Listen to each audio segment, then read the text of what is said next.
സമ്മതിക്കുന്നു. 10,000-കണക്കിന് പേരെ ഭരണസിരാ കേന്ദ്രം വളഞ്ഞു നിർത്തി ഒരു സമരം സംഘടിപ്പിക്കാൻ ഇടതുമുന്നണിക്കായി. അത് പരിഗണിക്കപ്പെടേണ്ട വിഷയം തന്നെയാണ്. അനിശ്ചിതകാലത്തേക്ക് പ്രഖ്യാപിക്കപ്പെട്ട ഒരു സമരം, അതിന് ലക്ഷ്യങ്ങൾ പൂർത്തീകരിക്കപ്പെടുന്നതിന് മുൻപേ 27 മണിക്കൂർ ആകുമ്പോഴേക്കും പിൻവലിച്ച് മടങ്ങിപ്പോരുന്നതിൻ്റെ കാരണങ്ങൾ അണികളെ ബോധ്യപ്പെടുത്താൻ കഴിഞ്ഞു എന്നുള്ളതാണ് നമ്മുടെ വിഷയം. താങ്കൾ പറഞ്ഞു മുഖ്യമന്ത്രി ഉരുണ്ട് കളിക്കുകയാണെന്ന്. താങ്കൾ പറഞ്ഞ കാര്യങ്ങൾ അംഗീകരിക്കുകയാണെങ്കിൽ അതിൻ്റെ അർത്ഥം സർക്കാർ പ്രതിപക്ഷത്തെ പറ്റിച്ചു. അത് സമ്മതിക്കുന്നുണ്ടോ? ഇല്ല, ഞങ്ങളെ പറ്റിച്ചു എന്നുള്ളതല്ല. അദ്ദേഹം അതിനുശേഷം ജുഡീഷ്യൽ എൻക്വയറി എന്ന് പറഞ്ഞതിന് ശേഷം ടേംസ് ഓഫ് റെഫറൻസ് പ്രതിപക്ഷത്തുമായി ആലോചിക്കുമെന്ന് പറഞ്ഞതിന് ശേഷം ഈ ഉപരോധ സമരം പിൻവലിക്കുന്നതിനെ ഞാൻ സ്വാഗതം ചെയ്യുന്നു എന്ന് പറഞ്ഞ പ്രസ് കോൺഫറൻസിലാണ് അദ്ദേഹം പറഞ്ഞത് എൻ്റെ ആഫീസിൽ ഞാനും പെടില്ല, എൻ്റെ ആഫീസിൽ ഞാനുമാണ് കുറ്റവാളികൾ പെടില്ല എന്ന് പറയുന്ന മുൻകൂട്ടി അദ്ദേഹം പറയുകയാണ്. കുറ്റവാളികളാണെന്ന് ജനങ്ങളുടെ മുമ്പിൽ സമ്മതിക്കുകയാണ്. ഇല്ലെങ്കിൽ അദ്ദേഹം പറയേണ്ടിയിരുന്നു ഏത് അന്വേഷണവും എൻ്റെ ആഫീസും എന്നും നടത്തിക്കോ, ഞാൻ കുറ്റവാളിയാണോ ഇല്ല എന്നുള്ളത് അന്വേഷണത്തിന് ശേഷം തീരുമാനിക്കാം എന്ന് പറയട്ടെ. അതിൻ്റെ അർത്ഥം ഈ ശ്രീ ഉമ്മൻചാണ്ടി ഇക്കാര്യത്തിൽ ഒരു ജെന്റിൽമാൻ എഗ്രിമെന്റ് ഉണ്ടാക്കാനല്ല അദ്ദേഹം തയ്യാർ. ജെന്റിൽമാൻ നിലപാടല്ല സ്വീകരിച്ചത്. അദ്ദേഹം കുറ്റവാളിയാണെന്ന് ജനങ്ങളെ ബോധ്യപ്പെടുത്താനാണ് അദ്ദേഹത്തിന്റെ നിലപാട്. ആ നിലപാട് ഇപ്പോൾ കേൾക്കുന്ന വിശദീകരണങ്ങൾ അല്ലെങ്കിൽ സഖാവ് പിണറായി വിജയൻ 1 മണിക്കൂർ വാർത്താ സമ്മേളനം നടത്തി വിശദീകരിച്ച കാര്യങ്ങൾ, ഇപ്പോൾ നൽകുന്ന വിശദീകരണങ്ങൾ, ഇതൊക്കെ മതിയാവുമോ സാധാരണ നിലയ്ക്ക് ഇടതുപക്ഷത്തിൻ്റെ CPM-ന്റെ അണികളെ തൃപ്തിപ്പെടുത്താൻ? ഇത് CPM-ന്റെ അണികളുടെ പ്രശ്നം മാത്രമല്ല, ഇത് കേരളത്തിലെ സമൂഹത്തിൻ്റെ പ്രശ്നമാണ്. കാരണം ഈ കേരളത്തിൽ ഈ സമരം നടന്നത് ഇവിടെ തന്നെ അതിൻ്റെ നേതാക്കൾ വിശദീകരിച്ചതുപോലെ CPIM-ൻ്റെയോ LDF-ൻ്റെയോ മാത്രം ശക്തി കൊണ്ടല്ല. കേരളത്തിലെ മാധ്യമങ്ങളും വ്യക്തികളും അഴിമതിയെ എതിർക്കുന്ന ആളുകളും ജനാധിപത്യ വിശ്വാസികളും ആകെ, മാത്രമല്ല UDF-നകത്ത് ആ സംഘടനാ ചട്ടങ്ങളും ഇതൊക്കെ അതിൻ്റേതായ നിയന്ത്രണങ്ങൾക്കുള്ളിൽ നിൽക്കുന്ന ജനാധിപത്യ വിശ്വാസികളും അഴിമതിയെ എതിർക്കുന്നവരും അടക്കം ഈ സമരത്തിന് വിജയത്തിൽ ആഹ്ലാദിച്ചവരാണ്, ഈ സമരത്തിൻ്റെ ശക്തിക്ക് കരുത്ത് കൂട്ടിയവരാണ്. അപ്പോൾ ഇവിടെ വരുന്ന പ്രശ്നം ഇതിങ്ങനെ പൊന്തയ്ക്ക് ചുറ്റും അടിച്ച് കുറേ ആശയക്കുഴപ്പം, കുറേ ടേംസ് ഓഫ് റെഫറൻസിൻ്റെ വ്യാഖ്യാനങ്ങൾ, എൻക്വയറിയുടെ നിയമപരമായ കാര്യങ്ങൾ മുഖ്യമന്ത്രി ഉരുണ്ട് കളിച്ച് അത് പറഞ്ഞുകൊണ്ടൊന്നും കാര്യം. വളരെ ലളിതമാണ് പ്രശ്നം. 2 ആവശ്യങ്ങൾ മുന്നോട്ട് വെച്ചു LDF. അത് ഈ കേരളീയ സമൂഹത്തിൻ്റെ ആവശ്യം തന്നെയാണ്. ഒന്ന്, ഇത് ഈ ജുഡീഷ്യൽ അന്വേഷണം വേണം, ഒരു സ്വതന്ത്രമായ അന്വേഷണം വേണം, മുഖ്യമന്ത്രിയുടെ നിയന്ത്രണത്തിലുള്ള അന്വേഷണമല്ല വേണ്ടത്. അതോടൊപ്പം മുഖ്യമന്ത്രി രാജിവെക്കണം. ഈ 2 ആവശ്യങ്ങൾ ഇവിടെ കേരള സമൂഹത്തിൽ ഉയർന്നു നിന്നതാണ്. ഇതിനു വേണ്ടിയുള്ള ഒരു വമ്പിച്ച ജനമുന്നേറ്റം ഉണ്ടായി. ഇവിടെ സമരം LDF പിൻവലിക്കുന്നു, സമരം പിൻവലിക്കണം, അതൊക്കെ നീട്ടിക്കൊണ്ടുപോകണം, യുദ്ധക്കളമാക്കണമെന്നൊന്നും ആരും ആഗ്രഹിക്കുന്നില്ല. പക്ഷേ ഇവിടെയുള്ള പ്രശ്നം മുഖ്യമന്ത്രിയെ ഈ ടേംസ് ഓഫ് റെഫറൻസിൽ ജുഡീഷ്യൽ അന്വേഷണം പ്രഖ്യാപിച്ചാൽ അതിൻ്റെ പരിഗണനാ വിഷയങ്ങളിലെ ഏറ്റവും പ്രധാനപ്പെട്ട ആവശ്യം മുഖ്യമന്ത്രിയുടെ ഓഫീസ് ആ പരിഗണനാ വിഷയത്തിൽ ഉൾപ്പെടുക എന്നുള്ളതാണ്. അത് ഉൾപ്പെടാത്ത ഒരു അന്വേഷണം അദ്ദേഹം പ്രഖ്യാപിച്ചിട്ട് അത് സ്വീകരിച്ച് സമരം പിൻവലിച്ച, അതാണ് ഇവിടെ പ്രശ്നം. സമരം ശ്രീ ആനത്തലവട്ടം ആനന്ദൻ, താങ്കൾ തന്നെ സൂചിപ്പിച്ചു മുഖ്യമന്ത്രി നടത്തിയ പ്രസ് കോൺഫറൻസിലാണ് തന്റെ ഓഫീസ് താനും അന്വേഷണ പരിധിയിൽ വരില്ല എന്ന വിവരം മാധ്യമങ്ങളിലൂടെ പുറം ലോകത്തെ അറിയിക്കുന്നത്. അങ്ങനെയാണെങ്കിൽ ഒരു ജുഡീഷ്യൽ അന്വേഷണ പ്രഖ്യാപനത്തിന്റെ പൂർണ്ണ വിവരങ്ങൾ ലഭിക്കുന്നതിന് മുൻപേ എന്തുകൊണ്ട് ഉപരോധ സമരം അവസാനിപ്പിക്കാനുള്ള തീരുമാനങ്ങളിലേക്ക് ഇടതുമുന്നണി എടുത്തുചാടി?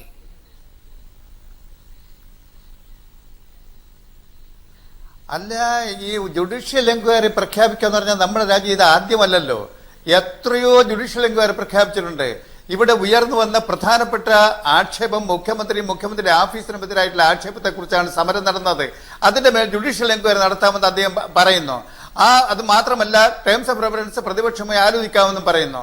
അങ്ങനെ പറഞ്ഞതിന്റെ അടിസ്ഥാനത്തിൽ സമരം വിഡ്രോ ചെയ്യുന്നു, സമരം ഉപരോധം അവസാനിപ്പിക്കുന്നു. അല്ലാതെ ഈ മുഖ്യമന്ത്രി രാജിവെക്കണമെന്നുള്ള ആവശ്യമേ ഉയർത്തിക്കൊണ്ടുവന്ന സമരം പിൻവലിച്ചിട്ടില്ല.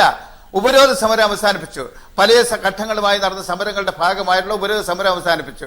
അത് കഴിഞ്ഞ് അതിനെ അദ്ദേഹം സ്വാഗതം ചെയ്തുകൊണ്ട് നടത്തിയ പ്രസ് കോൺഫറൻസിലാണ് പറയുന്നത് എൻ്റെ ആഫീസും ഞാനും ഇതിനകത്ത് പെടില്ല, ആ പണി നടത്തിയപ്പോഴാണ് അതേ യോഗത്തിൽ തന്നെ പിണറായി വിജയൻ പറയുകയുണ്ടായി, ഇടതുപക്ഷ മുന്നണിയും പറയുകയുണ്ടായി, മുഖ്യമന്ത്രി രാജിവെക്കണമെന്നുള്ള ആവശ്യത്തിൽ ഞങ്ങൾ ഉന്നയിച്ചതിന് പിന്മാറിയിട്ടില്ല ഒരു കഴഞ്ച് പോലും.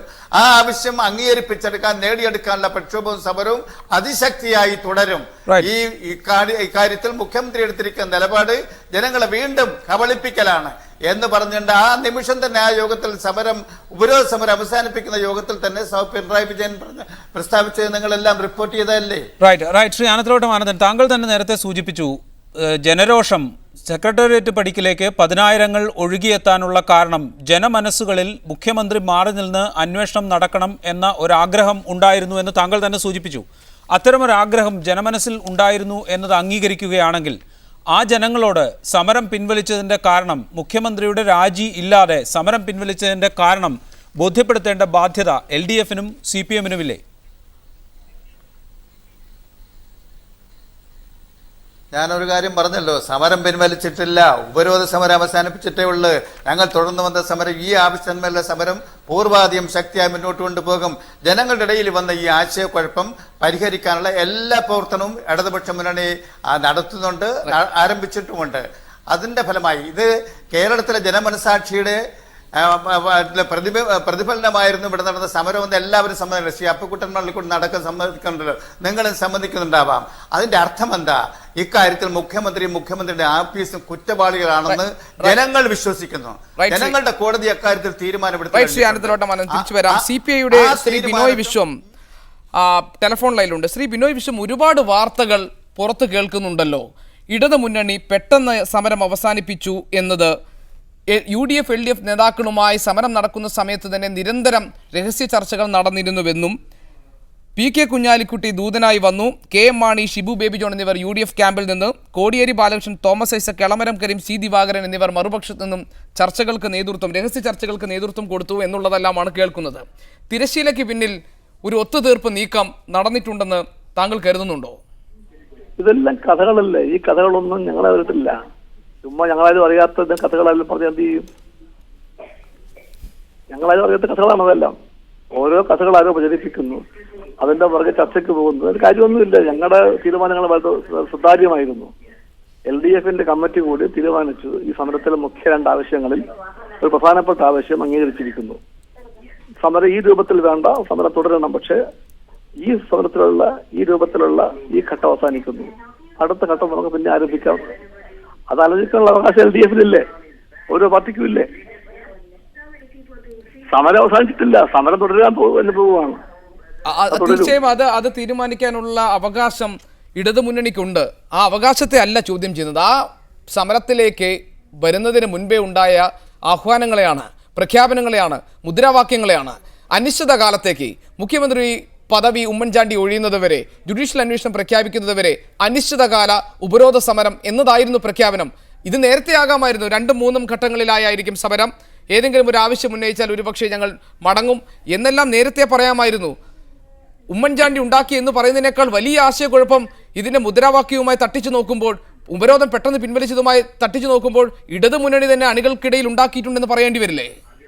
നിങ്ങൾ പ്രചരിപ്പിക്കുന്നതല്ലേ, നിങ്ങൾ പ്രചരിപ്പിക്കുന്നതാണ്. ഒരു സമരത്തിന് 2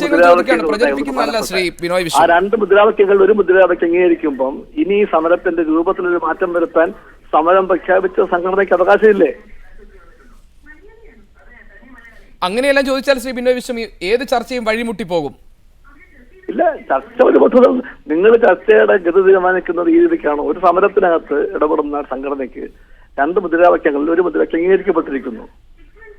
ആ സ്ഥിതിയിൽ ഇനി സമരത്തിൽ രൂപമൊന്നും മാറ്റാനുള്ള തീരുമാനിക്കാനുള്ള അവകാശം ആർക്കാ ഉള്ളത്?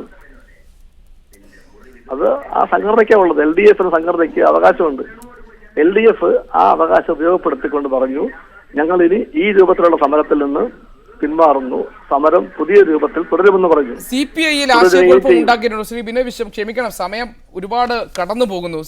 ലളിതമായ ഒരു ചോദ്യം ചോദിക്കട്ടെ. CPI-ക്കുള്ളിൽ ആശയക്കുഴപ്പം ഉണ്ടാക്കിയിട്ടുണ്ടോ? കഴിഞ്ഞ ദിവസം ASF-ന്റെ സംസ്ഥാന കമ്മിറ്റിയിൽ ഇതുമായി ബന്ധപ്പെട്ട് വിമർശനങ്ങൾ ഉയർന്നുവെന്നും CPI-യിലെ ചില നേതാക്കൾക്ക് തന്നെ സമരം ഈ വിധത്തിൽ പെട്ടെന്ന് ഒത്തുതീർപ്പാക്കിയതിൽ അതൃപ്തി ഉണ്ടെന്നുമാണ് പുറത്തു കേൾക്കുന്ന സംസാരം. ഞാൻ പറഞ്ഞത് CPI-ക്കുള്ളിൽ ആശയക്കുഴപ്പമുള്ളതായിട്ട് എനിക്കറിയാൻ പാടില്ല. ഞാൻ CPI-യുടെ പ്രധാനപ്പെട്ട സഖാവാണ്, എനിക്കറിയാൻ പാടില്ല.